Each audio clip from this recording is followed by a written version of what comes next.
सानी साहब, ये जो सीडीएस ने जो सिंगापुर में जाके कबूला कि हमारे विमान गिरे, क्योंकि अब ये बात छुप नहीं रही है, अब सारी दुनिया बोल रही है, तो कुछ तो कबूलना पड़ेगा ना।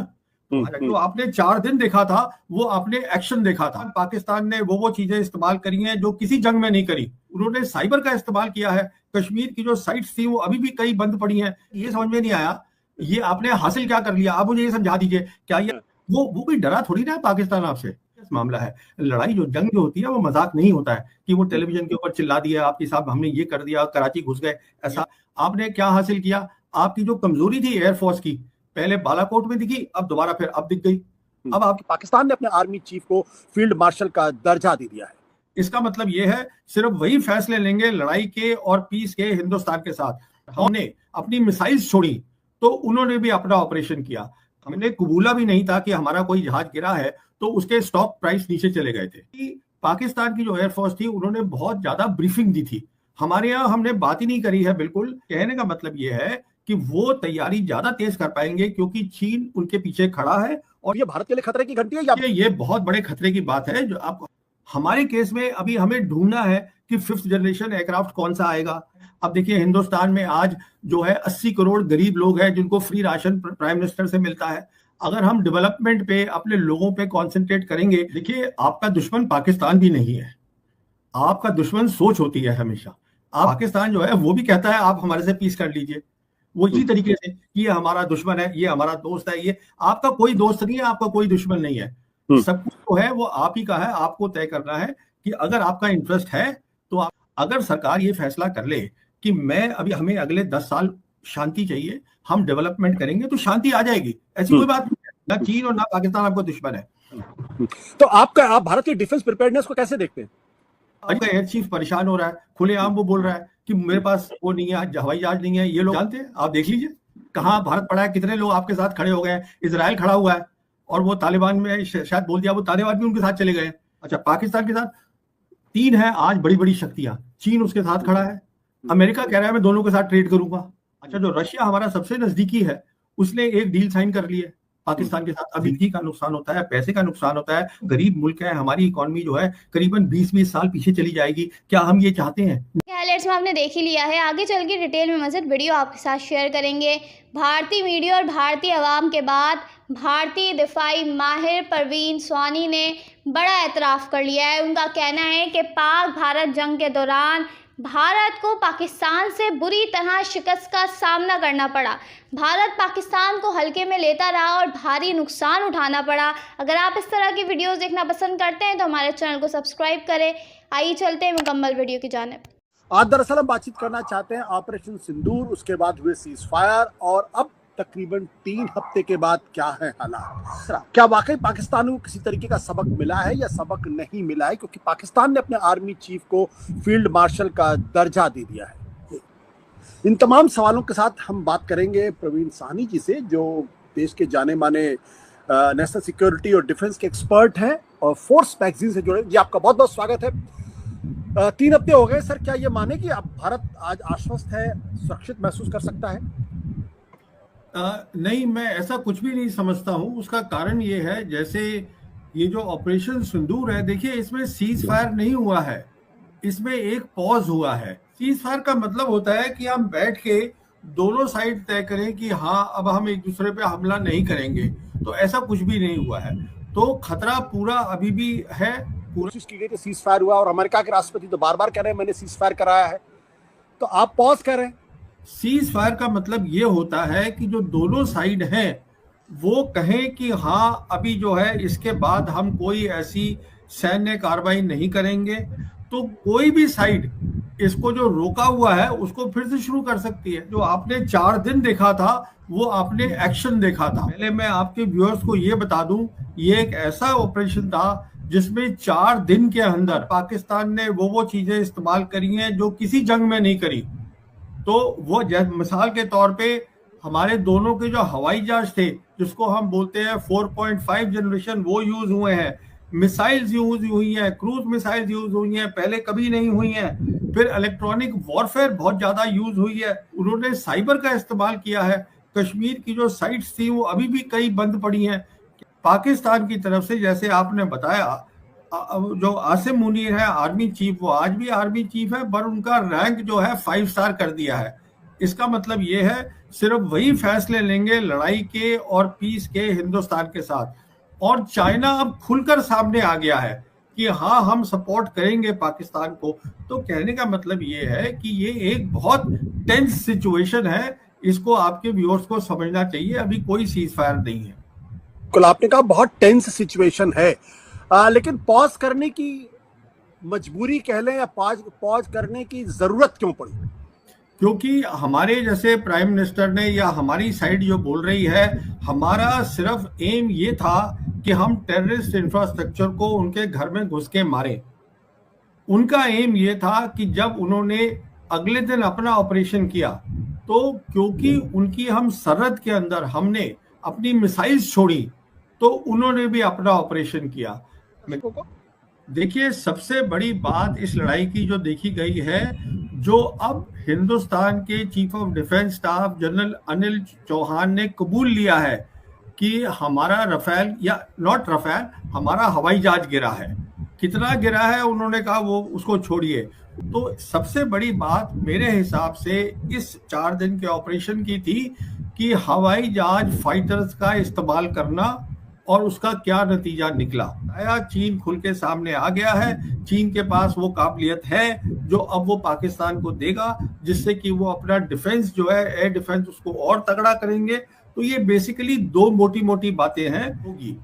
जो ग्लोबली इस वक्त चर्चा हो रही है वो चीन के हथियारों को लेकर चर्चा हो रही है, उसमें कितना दम है? क्या ये किसी प्रोपेगेंडा का हिस्सा है, या माना जाए कि चीन ने एक नेक्स्ट जनरेशन हथियार बना लिए हैं जो यूरोपियन कंट्रीज के लिए और अमेरिकन के लिए चिंता का सबब हो सकते हैं, या उनके हथियारों की जो क्रेडिबिलिटी है उसको सवाल खड़े हो सकते हैं?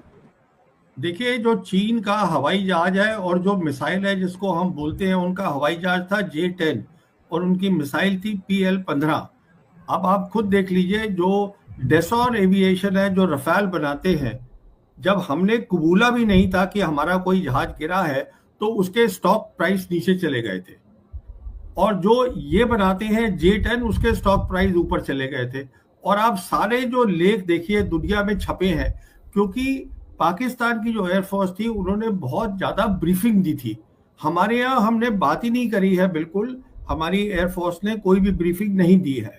तो उससे ये अच्छा, फिर जो फ्रेंच इंटेलिजेंस है उन्होंने भी कबूल लिया है कि हमारा एक जहाज गया है।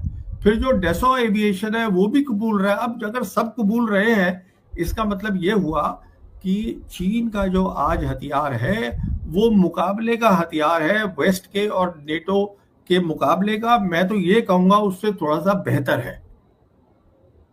आपने कहा थोड़ा सा बेहतर है, और चीन पूरी तरीके से पाकिस्तान के साथ है, तो ये भारत के लिए खतरे की घंटी है या नहीं? देखिए, ये बहुत बड़े खतरे की बात है जो आपको हमको असलियत समझनी चाहिए। और खतरा इस बात का है, मैं आपको बताता हूं, क्योंकि चीन उनके साथ खड़ा है। उनके पास सप्लाई जो है वो बहुत तेज आएगी पाकिस्तान के पास। तो इसका मतलब ये है लड़ाई की तैयारी वो जल्दी कर पाएंगे। हमारे केस में अभी हमें ढूंढना है कि 5th जनरेशन एयरक्राफ्ट कौन सा आएगा। कहने का मतलब ये है कि वो तैयारी ज्यादा तेज कर पाएंगे, क्योंकि चीन उनके पीछे खड़ा है और चीन खुल के खड़ा है। देखिए, चीन अभी सिर्फ एक ही मुल्क है पूरी दुनिया में जिसने 6th जनरेशन एयरक्राफ्ट के 2 प्रोटोटाइप दिखाए हैं। और चीन ने के पास आज की डेट में 5th जनरेशन के 2 हवाई जहाज हैं, J-20 और J-35A, जो अब वो पाकिस्तान को दे रहे हैं, जिसका बातचीत हो चुकी है। तो हमें कि चीन जो है आज सिर्फ कॉपी नहीं करता है, चीन बनाता भी है नई चीजें और अच्छी बनाता है। आपका असेसमेंट चीन के बारे में क्या है? देखिए, मेरा असेसमेंट चीन के बारे में ये है कि चीन बहुत तेजी से नंबर 1 कंट्री वर्ल्ड का बन रहा है। और से तो आज चीन जो है एक बहुत बड़े मुकाम पे पहुंच चुका है कामयाबी के, इसमें कोई शक नहीं है। तो क्या भारत के लिए ये खतरे की घंटी, क्योंकि चीन से हमारे रिश्ते उतने अच्छे हैं नहीं, पाकिस्तान से हमारे रिश्ते वाकई बहुत खराब हैं, चीन पाकिस्तान के साथ खड़ा हुआ है, और लद्दाख। देखिए, चीन भी लड़ाई नहीं चाहता है। तो ये कहना कि चीन आज हमारा दुश्मन है, पाकिस्तान दुश्मन है, वो सब ठीक है, ये आज की बात है। अगर सरकार चाहे तो अपनी सोच बदल सकती है, कोई भी सरकार बदल सकती है। अब देखिए हिंदुस्तान में आज जो है 80 करोड़ गरीब लोग हैं जिनको फ्री राशन प्राइम मिनिस्टर से मिलता है। अगर हम डेवलपमेंट पे अपने लोगों पे कंसंट्रेट करेंगे तब हमें टाइम भी मिलेगा अपनी लड़ाई की शक्ति बढ़ाने के लिए भी। सवाल है आज की डेट में चीन जो है वो कॉम्पिटिटर है अमेरिका का, और अमेरिका जो है वो आज महसूस कर रहा है, उनके बहुत सारे आर्टिकल्स आ रहे हैं कि अगर लड़ाई हो चीन के साथ तो वो शायद जीत ना पाए। आपको लगता है भारत को चीन के साथ रिश्ते बेहतर करने चाहिए? और एक चीज और, अगर चीन युद्ध नहीं चाहता है तो चीन पाकिस्तान के साथ क्यों खड़ा हुआ है? क्योंकि अगर वो पाकिस्तान के साथ खड़ा हुआ तो फिर एक तरीके से हमारा दुश्मन ही हुआ। देखिए आपका दुश्मन पाकिस्तान भी नहीं है, आपका दुश्मन सोच होती है हमेशा। आप कभी भी अपनी सोच को बदल सकते हैं, अपनी फॉरेन पॉलिसी को बदल सकते हैं। तो पाकिस्तान जो है वो भी कहता है आप हमारे से पीस कर लीजिए, वो ये नहीं कह रहा है कि कश्मीर का इशू कल आप रिजॉल्व कर दीजिए, वो तो सिर्फ यही कह रहा है कि बातचीत शुरू करिए। तो ये तो नीति होती है सरकार की, आप क्या करना चाहते हैं। आप आज अमेरिका जो है वो देख रहा है चीन को दुश्मन है ये मेरा, चीन उसको दुश्मन नहीं देख रहा है। अच्छा, अमेरिका क्यों देख रहा है चीन को दुश्मन? क्योंकि चीन जो है वो कामयाब हो गया है, इसलिए वो दुश्मन बन गया है। कि ये कैसे हो सकता है कि इतनी कामयाबी कर गया, इतने मुल्क जो है ग्लोबल साउथ के आज चीन के साथ खड़े हैं उसी तरीके से कि ये हमारा दुश्मन है, ये हमारा दोस्त है। ये आपका कोई दोस्त नहीं है, आपका कोई दुश्मन नहीं है, सब कुछ जो है वो आप ही का है। आपको तय करना है कि अगर आपका इंटरेस्ट है तो आपका दुश्मन भी दोस्त बन जाएगा, नहीं तो आपका दोस्त भी दुश्मन बन जाएगा। तो जैसे कहते हैं ना कि हर मुल्क को अपना इंटरेस्ट देख रहा होता है, दुश्मन कोई नहीं होता परमानेंट। सानी साहब, ये जो सीडीएस ने जो सिंगापुर में जाके कबूला कि हमारे विमान गिरे, भारत में भी तो कबूल सकते थे, नहीं सिंगापुर जाने की क्या जरूरत है? मैं आपकी बात से बिल्कुल सहमत हूं, पर मुझे ये लगता है, देखिए पहली बात तो ये सरकार का फैसला है। अगर उन्होंने कबूला है तो सरकार ने कहा होगा आप जाके वहां कबूलिए, अपनी मर्जी से तो किया है नहीं, ये पहली बात है। अच्छा, वहां पे जो था कोई और सवाल जवाब नहीं हुआ। अगर यहाँ पे ये कबूलते, अगर ये गोदी मीडिया पे भी कबूलते तो 15 मिनट के अंदर अंदर और सवाल खड़े हो जाते, तो वो थोड़ी बात भी दब गई। तो अब ये मेरी सोच है, पर उनको वाकई उनको हिदायत मिली है कि साहब आप वहां जाके कबूलिए। क्योंकि क्यों कबूलिए? क्योंकि अब ये बात छुप नहीं रही है, अब सारी दुनिया बोल रही है, तो कुछ तो कबूलना पड़ेगा ना। ये जो मैं कह रहा हूँ जो एयर चीफ है वो बिल्कुल ठीक बोल रहा है। आज तक एयर चीफ जो है वो अपने अंदर की बात, क्योंकि he has suffered the losses, air chief ने, तो एयर चीफ क्या करेगा? एयर चीफ की समझ में आ रहा है कि पाकिस्तान के पीछे खड़ा है चाइना, और चाइना के पास सारा सामान है, वो उसको पकड़ा देगा। हमारे पीछे कोई खड़ा नहीं है, तो हमको इधर उधर ढूंढना ही है ना। जो अगर सरकार ये फैसला कर ले कि हमें अगले 10 साल शांति चाहिए, हम डेवलपमेंट करेंगे, तो शांति आ जाएगी। ऐसी कोई बात नहीं है, ना चीन और ना पाकिस्तान आपको दुश्मन है। तो आप भारत की डिफेंस प्रिपेयर्डनेस को कैसे देखते हैं? अजी साहब बहुत ज्यादा काम कर रहा है। आप एयर चीफ को ही सुन लीजिए, मैंने क्या देखना है, वो बोल ही रहा है खुलेआम। जब देखिए जो अगली लड़ाई होगी पाकिस्तान के साथ मिसाल के तौर पे, तो वो एयर वॉर होगी। अब आपका एयर चीफ ही बोल रहा है कि मुझे प्रॉब्लम है, तो अब मैं कौन होता हूँ बताने वाला डिफेंस प्रिपेयर्डनेस? वो बोल रहे हैं कि नहीं है। पर सानी साहब, अगर पॉज हुआ है तो सीजफायर भी तो हो सकता है दोनों देशों के बीच में, क्यों जंग लड़े? तो नहीं, जंग तो हमको पहले भी नहीं करनी चाहिए थी। मुझे तो अभी तक ये समझ में नहीं आया, ये आपने हासिल क्या कर लिया? आप मुझे ये समझा दीजिए, क्या ये वो कोई डरा थोड़ी ना है पाकिस्तान आपसे। अगर उसके पीछे चीन भी खड़ा है तो वो डरा कहाँ है? तो कहने का मतलब ये है, आपने ये कर लिया, चलिए आपकी जो भी सोच है आपने कर लिया। आपने क्या हासिल किया? आपकी जो कमजोरी थी एयरफोर्स की, पहले बालाकोट में दिखी, अब दोबारा फिर अब दिख गई। अब आपका एयर चीफ परेशान हो रहा है, खुलेआम वो बोल रहा है कि मेरे पास वो नहीं है, हवाई जहाज नहीं है, ये लोग टाइम पे कोई काम नहीं करते हैं। आप ये देखिएगा कि इसके बाद कितने मुल्क आपके साथ खड़े हुए हैं, ये देखिए आप। क्या आपको लगता है कि भारत अलग थलग पड़ा है डिप्लोमेटिकली? मेरे से ज्यादा आप जानते हैं, आप देख लीजिए कहाँ भारत पड़ा है, कितने लोग आपके साथ खड़े हो गए हैं। इजराइल खड़ा हुआ है, और वो तालिबान में शायद बोल दिया, वो तालिबान भी उनके साथ चले गए हैं। वो ट्राइलैटरल मीटिंग हो गई है चीन की और अफगानिस्तान की और पाकिस्तान की, और पाकिस्तान के साथ देख लीजिए आप कितने लोग। अच्छा, पाकिस्तान के साथ 3 है आज बड़ी बड़ी शक्तियां, चीन उसके साथ खड़ा है, अमेरिका कह रहा है मैं दोनों के साथ ट्रेड करूंगा। अच्छा, जो रशिया हमारा सबसे नजदीकी है उसने एक डील साइन कर ली है पाकिस्तान के साथ अभी, तो सब तो उसके साथ दिख रहे हैं। तो ये तो हमें सोचना है कि ये क्यों हो रहा है। देखिए, ये एक बहुत सीरियस मामला है। लड़ाई जंग जो होती है वो मजाक नहीं होता है कि वो टेलीविजन के ऊपर चिल्ला दिया आपके साहब हमने ये कर दिया, कराची घुस गए, ऐसा आप कहीं नहीं घुस रहे हैं।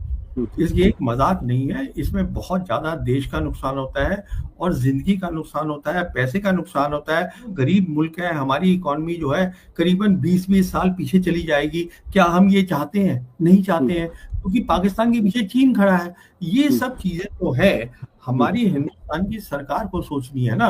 अब इसमें मैं क्या बता सकता हूँ आपको। सानी साहब, बहुत बहुत शुक्रिया। बहुत बेबाकी से आप बातें करते हैं और बहुत बहुत हिम्मत के साथ बात करते हैं। बहुत बहुत शुक्रिया, धन्यवाद, नमस्कार। जैसे कि आपने भारतीय मीडिया का रिएक्शन देखा, अगर आप भारतीय मीडिया का रिएक्शन देखना और सुनना पसंद करते हैं तो हमारे चैनल उज्जैन क्रिकेट को लाजमी सब्सक्राइब कर लें। अगली वीडियो में आपसे मुलाकात हो।